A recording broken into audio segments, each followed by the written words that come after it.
ఈ రోజే డౌన్లోడ్ చేయండి. మీ ఫేవరెట్ షోస్ చూడండి.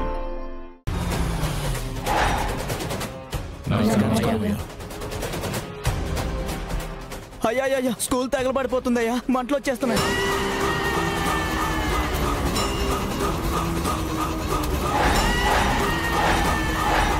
అమ్మా, మా పిల్లలు లోపల ఉన్నారమ్మా, కాపాడండి అమ్మా, కాపాడండి. అయ్యో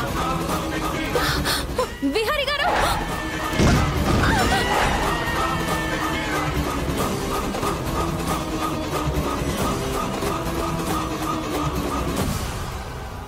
పాపా ఊళ్ళో ఉన్న ఒక్కగానొక్క స్కూల్ కూడా కాలిపోయింది.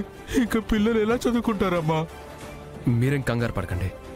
స్కూల్ని రెనోవేట్ చేసి అన్ని ఫెసిలిటీస్తో కొత్త స్కూల్ని నేను కట్టిస్తాను.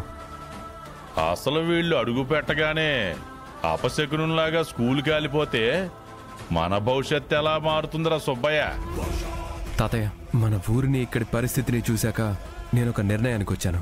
దానికి మీ అందరి మద్దతు కావాలి. ఏంటి విహారీ? నేను ఈ ఊరిని దత్తత తీసుకుందామని అనుకుంటున్నాను.